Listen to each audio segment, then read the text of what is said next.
যেগুলো কখনোই হয়তো সবাই একমত হতে পারবেন না। সংস্কার নিয়ে আর বেশি কথা বলবো না, বললে রিয়াজ ভাই কষ্ট পাবে। আমরা এখানে দ্বিতীয়বারের মতো আলোচনার শুভ উদ্বোধন অনুষ্ঠানে এসেছি। এরপরে পুনর্বার আবার হবে কিনা অবশ্য জানি না, কিন্তু সংস্কার কমিশনের যে গতি, সেই গতি নিয়ে আমরা মোটেও সন্তুষ্ট হতে পারিনি। কারণ এই সংস্কারের জন্য আমরাই প্রধান প্রবক্তা।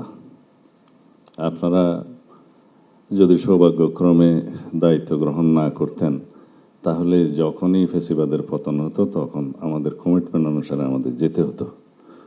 এখানে 31 দফার নিয়ে আমি কথা বলবো না।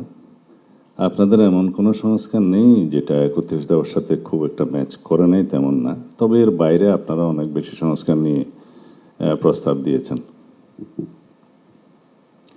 এবং যে সংস্কার প্রস্তাবগুলো নিয়ে আমরা 3 দিন আলাপ করেছি অবিরত, বিশেষ করে আমাদের দলের পক্ষ থেকে।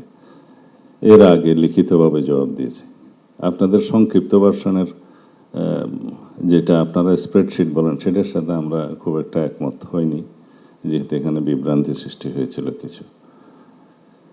তো যেভাবে আমরা জবাব দিয়েছি, ওখান থেকে আপনারা কম্পাইল করে আমাদেরকে জানাতে পারতেন যে এগুলো সবগুলো এই প্রভিশনগুলো আমরা একমত হতে পেরেছি, বা অধিকাংশ দল একমত হয়েছে বা দ্বিমত হয়েছে।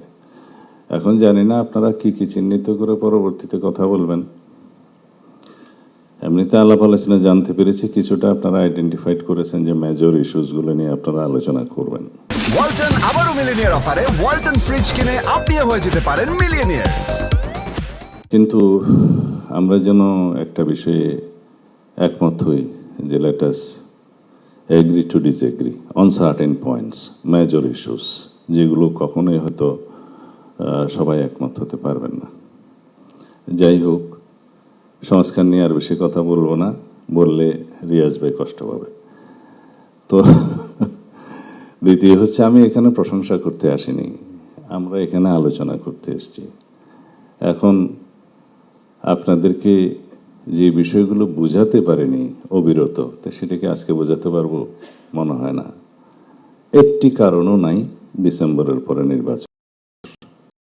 আমরা কেন, কি উদ্দেশ্যে ডিসেম্বরের আগে নির্বাচন চাই, কেন চাই, যৌক্তিকভাবে আমরা প্লেস করেছি, বহুবার প্লেস করেছি। এবং জাতির মধ্যে বিভিন্ন রকমের কনস্পিরেসির একটা সুযোগ নিচ্ছে কেউ কেউ, এবং বিভিন্ন রকমের অস্থিরতা সৃষ্টির উপায় তারা আছে। সেটা আভ্যন্তরীণভাবেও আছে, বহির্বিশ্বেরও আছে।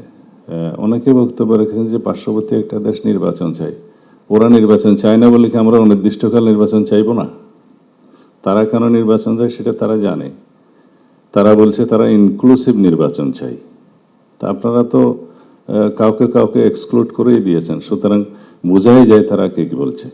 কিন্তু যদি ইউরোপ আমেরিকা নির্বাচন চায়, তখন তো আপনারা কিছু বলেন না। এবং দেশের অভ্যন্তরে এবং বাইরে বহু বিবৃতি আছে নির্বাচনে মানে চাওয়ার ব্যাপারে। তো সেই জন্য আমরা আমাদের দলের পক্ষ থেকে, আমাদের সমমনা রাজনৈতিক দলের পক্ষ থেকে, আমাদের সাথে যারা আন্দোলন সংগ্রামে ফ্যাসিবাদ বিরোধী যুক্ত ছিল সেই আন্দোলনে, তাদের সবার পক্ষ থেকে আমরা বলেছি। কিন্তু দুঃখজনকভাবে মাননীয় প্রধান উপদেষ্টা যেটা বলেছেন যে একটি মাত্র দল শুধু ডিসেম্বরের ভিতরে নির্বাচন চায়, ক্ষমা করবেন, এই বক্তব্য বোধহয় আমাদেরকে আহত করেছে।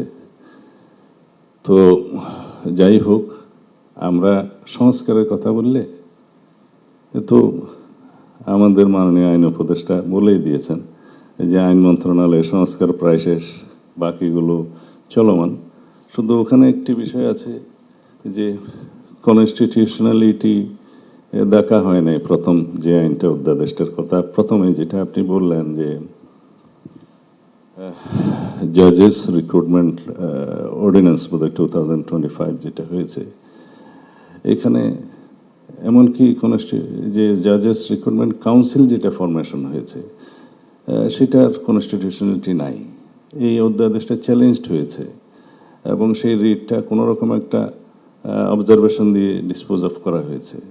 এখানে ম্যান্ডেটরি করা হয়েছে কাউন্সিলের রিকমেন্ডেশনস অন দি প্রেসিডেন্ট, যেটার কনস্টিটিউশনালিটি নাই, আর্টিকেল 95-এর সেকশন 1-2 সাথে এটা কন্ট্রাডিক্ট করে। তা আমরা চাই তো জুডিশিয়ারির একেবারে কমপ্লিট ইন্ডিপেন্ডেন্স, কিন্তু সেটা একটু কেয়ারফুলি এই অর্ডিন্যান্স আইনগুলো না করলে পরবর্তীতে কোয়েশ্চেন থাকবে এবং সেটা রেটিফিকেশনের জন্য পরে সমস্যা হবে। তো আরও 2-3টা আছে চ্যালেঞ্জ হয়েছে, ওখানে বোধহয় সেকশন 4, 5, 6 এবং 9 চ্যালেঞ্জ হয়েছে। এটা শোনা উচিত ছিল, ডিসপোজ অফ করলে ঠিক হতো। আর বিচারক নিয়োগ তো এটা পিয়ন নিয়োগ না, করা হবে কেন? জাস্টিস যেদিন থেকে নিয়োগ হবে সেদিন থেকেই অ্যাবাভ সেক্রেটারি, তো সুতরাং সেটা একটু ডিগনিটি রাখা উচিত বলে আমরা মনে করি। এনিওয়ে, এর বিষয়ে বেশি বলবো না। আর যে সমস্ত অর্ডিন্যান্স নিয়ে আপনারা কথা বললেন, শুধু ল মিনিস্টার আছে বলে ল মিনিস্ট্রি কথা বললো, সমস্ত সংস্কারগুলোর যতগুলো এগ্রিড হয়েছে, বিশেষ করে ইলেকশন সিস্টেম সংক্রান্ত, কনস্টিটিউশন সহ ওখানে আইন আছে 12টা, কনস্টিটিউশন সহ 13টা। সেই আইনের মধ্যে যতগুলো সংস্কার প্রস্তাব হয়েছে 3 মাস আগে আমরা এগ্রিড হয়েছি। এটা এখানে বদিউল আলম মজুমদার সাহেব আছেন, ইচ্ছা করলে এর ভিতরে সেগুলো অর্ডিন্যান্স করা যেত, ছোটখাটো সমস্তগুলো, অ্যাকসেপ্টিং দি কনস্টিটিউশনাল অ্যামেন্ডমেন্ট, যেটা প্রয়োজন হবেও না, এটা করে। আর অন্যান্য বিষয়ে জুডিশিয়ারির ক্ষেত্রে এবং প্রশাসনের ক্ষেত্রে, আপনার দুদকের ক্ষেত্রে, এটা তো বলতে গেলে অলমোস্ট সবাই এগ্রিড হয়েছে ম্যাক্সিমাম পয়েন্টে। 2-4টে যেটা হয়নি সেটা বাদ রাখতেন, তো সংস্কার তো শেষ। আর বিচার দৃশ্যমান হয়েছে। আর বিচারের মধ্যে কি কোনো রোডম্যাপ দেওয়া চায়? অনেকে বলেছেন বিচারে যদি রোডম্যাপ দিতে বলেন সেটা হবে ইনজাস্টিস, বিচারের রোডম্যাপ হবে না।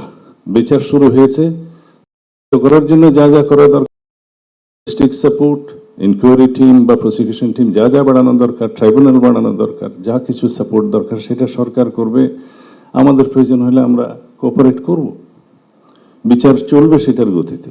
এবং সেটা তো বিচার এখানে সমাপ্ত হলেও আপিল হবে, আর অনেক কিছু হবে।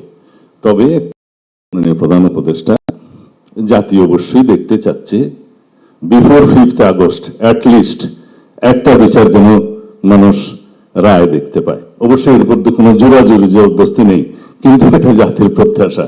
এখানে আপনার একটু প্রশংসা করি, যে মাননীয় আইন উপদেষ্টা হোক, আইসিটি ট্রাইব্যুনাল হোক, একটা কেস কয়েকজন আসামি সেটা আইডেন্টিফাইড করেছেন, ট্রায়ালটা খুব শীঘ্রই করা সম্ভব। এরকম আরো 1 to 10 পর্যন্ত করার জন্য আমি মাননীয় আইন উপদেষ্টাকে অনুরোধ করব। এগুলো প্রায়োরিটি, বাকিগুলো হবে। আমি কালকে ওখানে নিজে মামলা করতে যাব। আমার বিরুদ্ধে খুব কমপ্লেন উঠেছে আমি নাকি মামলা করছি, নাকের মধ্যে রহস্য আছে, সেজন্য কালকে যাব মামলা করতে। যাই হোক, সেগুলো পরে করলেও হবে। প্রায়োরিটি হচ্ছে এগুলো, মানুষ দেখতে চায়, জাতি দেখতে চায়। এবং আমরা যে কালকে দেখলাম সেটার প্রশংসা করি, যে এইভাবেই যেন ট্রান্সপারেন্টলি পুরো জাতি ওপেন কোর্ট ট্রায়াল দেখতে পায়। এনিওয়ে, মাননীয় প্রধান উপদেষ্টা, আমাদের উপরে আপনি মনক্ষুণ্ণ হবেন না। আমাদের চাইতে বেশি সাপোর্ট আপনাদেরকে আর কেউ দিয়েছে বলে আমি জানি না। আমাদেরকে প্রতিপক্ষ ভাববেন না। পুরো উপদেষ্টা মণ্ডলীর কর্মকাণ্ডে কোনো কোনো সময় আমাদের মনে হয়েছে যেন আমরা অপোনেন্ট বা প্রতিপক্ষ, সেটা আমাদেরকে বুঝতে দেবেন না। আপনারা দয়া করে আদালতের রায় বাস্তবায়ন করে, যেখানে আইনের শাসন নাই, মানুষ যাতে মনে না করে যেখানে আদালতের রায় বাস্তবায়ন হচ্ছে না, সেটা এখন দৃশ্যমান হচ্ছে। আমাদেরকে বাধ্য হয়ে রাস্তায় যেতে হচ্ছে, মানুষকে বাধ্য হয়ে রাস্তায় যেতে হচ্ছে। আমরা সেটা আপনার কাছে আশা করি না। এই দেশের মানুষ এই উপদেষ্টা মণ্ডলীর কাছে নিরপেক্ষ আচরণ আশা করে, সেটা আপনাকে দেখতে হবে। আমরা যে শুধুই কমপ্লেনের বাস্কেট খুলে আপনার কাছে যাই তা নয়, সেটা আপনার হাতকে স্ট্রেনদেন করার জন্য যাই। এই জাতিকে বুঝাতে দিতে চাই যে আমরা সর্বোচ্চভাবে সহযোগিতা করছি।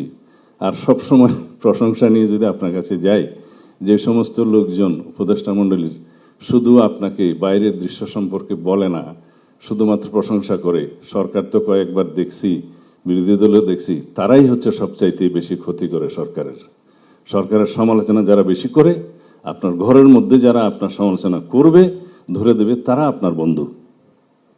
আমরা আপনার বন্ধু। আমরা হয়তো বাইরে আছি, কিন্তু সবচেয়ে বেশি আপনাকে সমর্থন করব।